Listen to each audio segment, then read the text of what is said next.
YouTube folks, before we dive in, remember to hit that like button and let me know in the comments what time you're watching, because if it's after midnight, this one might stick with you. I worked security at Maple Hollow Cemetery for almost a year before the night that nearly broke me. The place sat on 50 acres of wooded hillside, packed with twisting gravel paths and sections with names like Field of Grace and Silent Pines. It was peaceful work, mostly walking my route from 10 p.m. to sunrise, making sure no vandals slipped in. But one October night, the stillness cracked. At around 2:30 a.m., I was deep in the oldest part of the grounds where the stones leaned like crooked teeth and the air smelled damp. I'd just checked a locked gate when I saw something moving 3 rows over. A lantern. An honest-to-God lantern glowing pale blue. I thought maybe another guard had been assigned without me knowing. But the light swayed strangely, too smooth, too rhythmic, like someone floating instead of walking. I called out, "Security." The lantern stopped. Then it rose, straight up, higher and higher, until it hovered at head height. And that's when I realized no one was holding it. The blue glow drifted toward me, slow at first, then faster, the way a moth dives for flame. My flashlight cut across the path, but the beam didn't touch the light. It was like shining into smoke. I backed up, heart hammering. And then came the sound. A low, ragged breathing right beside my ear. Except when I spun around, the path behind me was empty. I turned back, and the lantern had vanished. Or so I thought. Because now the headstones all around me were glowing faint blue, one by one, like candles being lit for a midnight mass. And from the ground beneath, I heard the scrape of fingernails on wood. That was the night I learned why the locals never buried anyone in the old section after 1921. Story 2, The Whisper Gate. If you've ever worked alone at night, you know the kind of silence that crawls into your head. That thick, heavy quiet where every small sound feels wrong. That's what I lived with at Ridgewood Memorial Cemetery. I was the only night guard on a property with 6 miles of wrought iron fencing and 3 massive gates. My job was simple: walk the perimeter, check locks, and radio in once an hour. One night, I was halfway through my shift, standing at the east gate. I gave the padlock a tug, solid as ever. I had just turned away when I heard it click. The sound of a lock snapping open. I spun back, but the padlock was still sealed tight, chain wrapped just like I'd left it. My skin prickled, but I told myself maybe it was the chain shifting in the wind. I kept walking. Then, 10 minutes later, at the north gate, click. And then again at the west gate. Each time I checked, the lock was untouched. By 3 a.m., I was sweating through my uniform. That's when it happened. As I passed the row of family crypts, I heard the same click. But this time, it wasn't a gate. It came from one of the stone doors. The massive kind that hadn't been opened in decades. I crept closer. My flashlight beam wavered across carved names worn smooth by time. Then, another click. Louder. Inside the crypt. And then, a whisper. At first it was too soft to understand. But as I pressed closer, the voice sharpened. My name. Repeated slowly, over and over. I froze. My breath fogged in the cold air. And then every lock around me, every gate, every crypt, began to rattle. A chorus of metallic clinks echoing in the dark. I ran. Didn't finish my round. Didn't radio it in. I just bolted back to the guardhouse and stayed there until sunrise.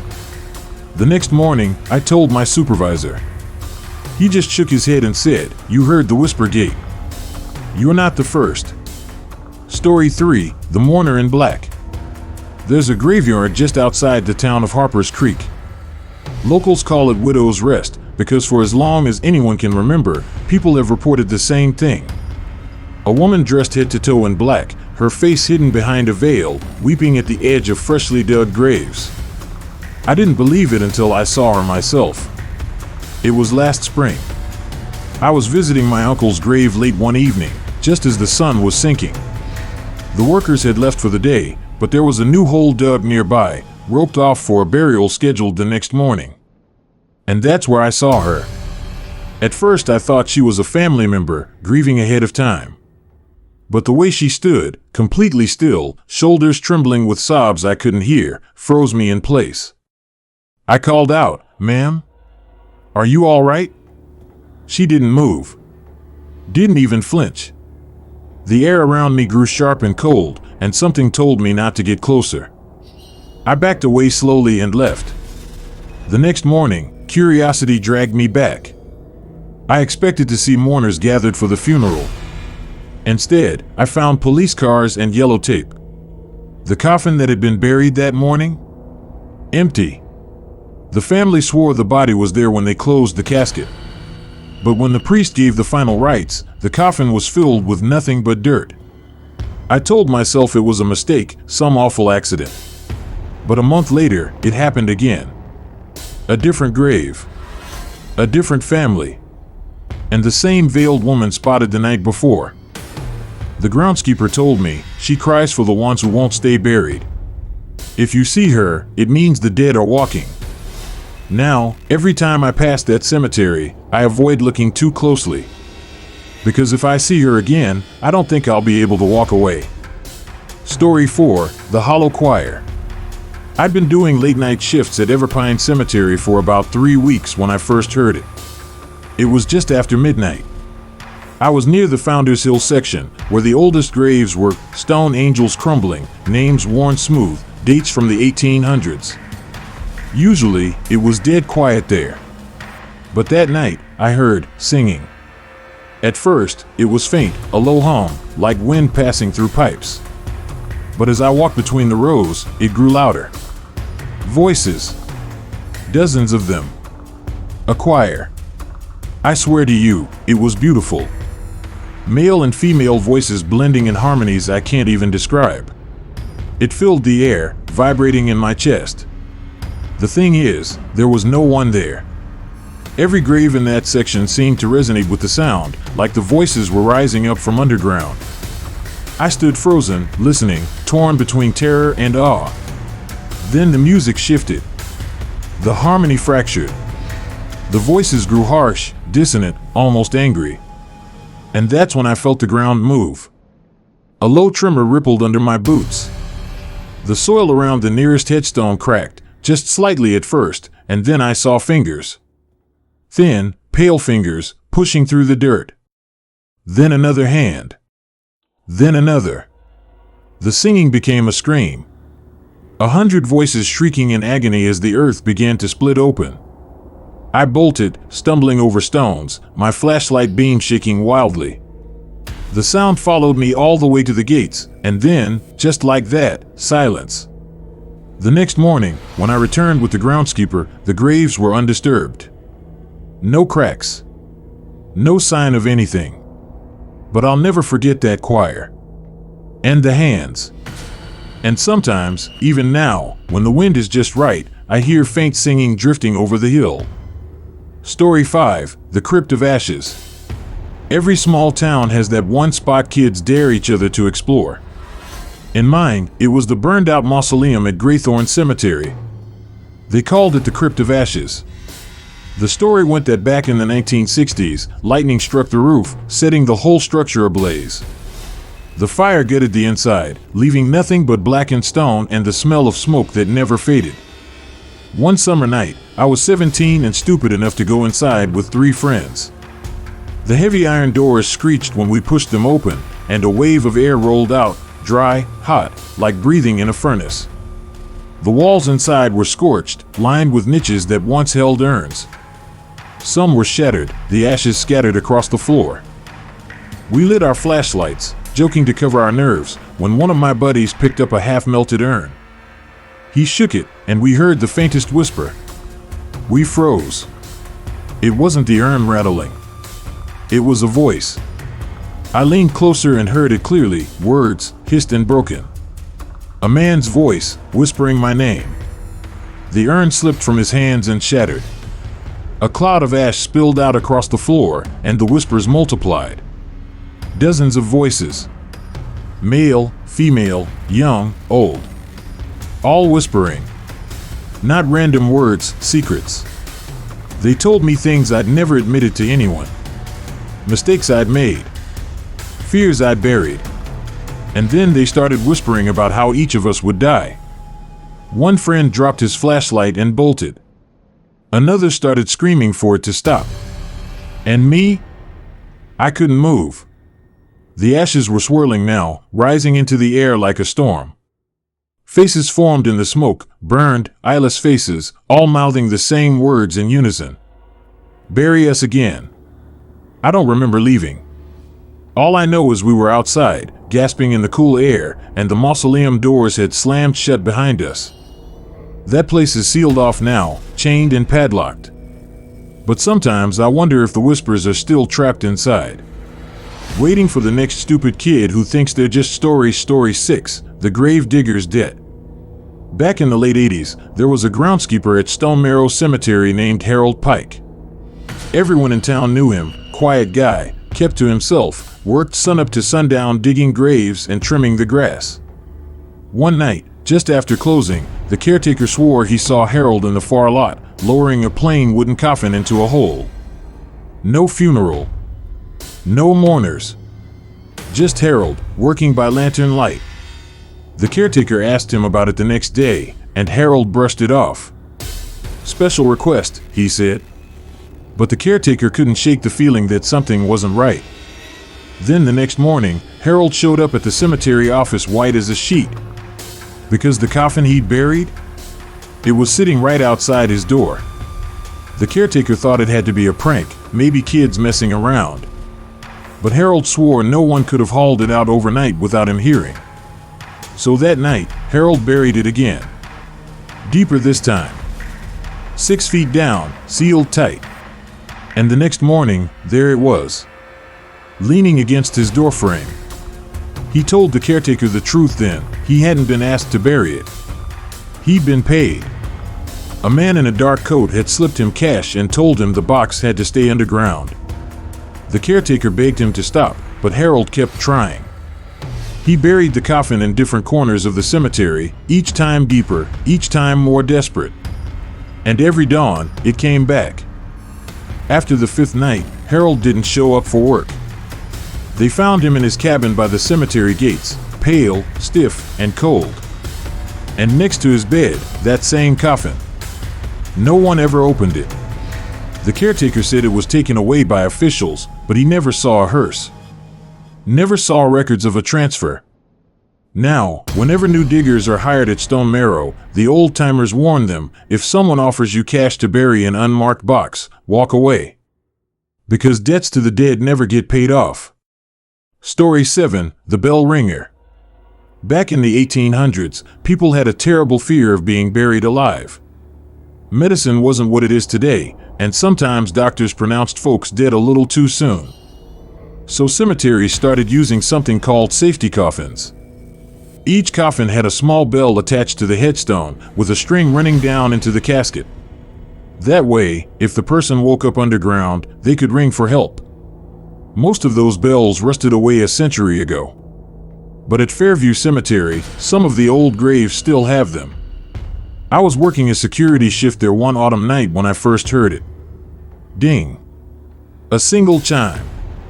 Soft, metallic, drifting on the breeze. I froze, thinking I'd imagined it. But then it came again. Ding, ding, ding. I followed the sound through the dark until I found the grave, a cracked stone so old the name was barely legible. And sure enough, the tiny rusted bell was swaying back and forth. I thought maybe the wind had caught the chain. But then I saw it, the string. It wasn't slack.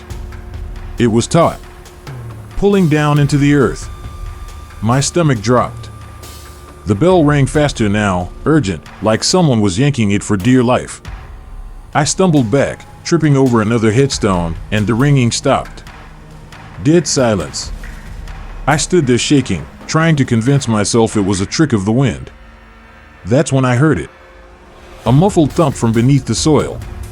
Followed by another. And another. Something pounding from inside the coffin. I ran and didn't stop until I was outside the gates. The next morning, I went back with the groundskeeper. I told him what I'd heard. He just gave me this tired look and said, "It happens every few years. Nothing to worry about." I asked him how he could be so calm. He pointed at the bell. It was still swaying gently, though no wind blew. And he said, "Because by the time you hear them, it's already too late for whoever's ringing." Story 8. The funeral that never ends. I used to drive the night shift for a delivery company, cutting through back roads to shave off time. One of those routes took me past Hollow Brook Cemetery, a sprawling old graveyard tucked into the woods. Most nights it was just empty headstones in the dark. But one night, a little after 2 a.m., I saw something that made me slow down. A funeral procession. At first, I thought I was imagining it. But there they were, a line of figures in black, carrying candles, following a casket on a wooden cart.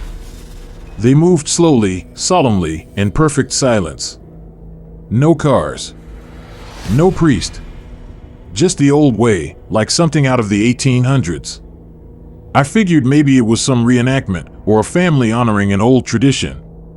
But when I passed by the next night at the same time, they were there again. Same figures. Same cart. Same casket. I watched for 3 nights before my curiosity got the better of me. On the 4th night, I pulled over, killed my headlights, and followed on foot. The procession wound deeper into the cemetery, weaving through the oldest section. The figures never looked at me, never spoke. Just that slow march forward. Finally, they stopped at an open grave. The cart was positioned over it. The casket lowered. I held my breath, waiting to see who or what was inside.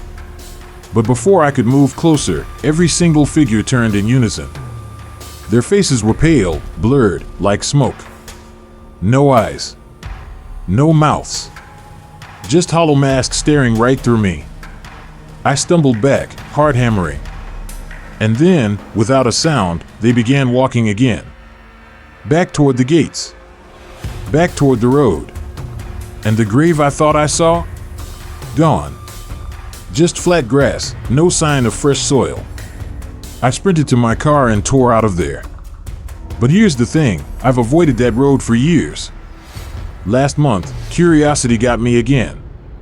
I drove past Hollow Brook at 2 a.m. sharp. And I saw them. The same figures. The same casket. Still walking. Still marching, like a funeral that's been going on for over a century. And I swear to you, as my headlights hit the cart, I saw the casket lid shift. Story 9. The mirror in the mausoleum. At the far edge of Blackthorn Cemetery, there's a mausoleum no one visits anymore. The doors are rusted, the family long gone, and the stained glass is shattered. Locals call it the Mirror House. I didn't believe the stories until I saw it myself. I was tagging along with a buddy who worked maintenance there. We'd been clearing brush when he dared me to peek inside. The door creaked open, and the smell of damp stone and mildew hit me like a wall. Inside, it was just dusty crypts and broken benches. But against the back wall stood a tall, cracked mirror in a gilt frame. It didn't make sense. Why would a mirror be in a mausoleum? I stepped closer. My flashlight beam bounced off the glass, but something was wrong. My reflection wasn't right. The version of me in the mirror looked older. Gaunt. Skin pale, eyes sunken, like I'd been rotting in the ground for years. I staggered back, heart racing. My buddy laughed, thinking I was messing with him, until he looked too. And that's when he dropped his flashlight. Because in the glass, he didn't see himself. He saw his grandfather. The same grandfather buried right there in Blackthorn Cemetery. The reflection raised its hand. But neither of us had moved. That was enough. We bolted, slamming the mausoleum door shut behind us. Later, I asked an old caretaker about it. He said the mirror was placed there by the Blackthorn family themselves. They believed it caught the soul of the dead as they passed, so it wouldn't linger among the living. But if that's true, what happens when the mirror cracks? because I can still see it in my mind, a long jagged line splitting the glass right down the middle. Like something trapped inside is waiting for the chance to step through. Story 10, The Watchers Beneath.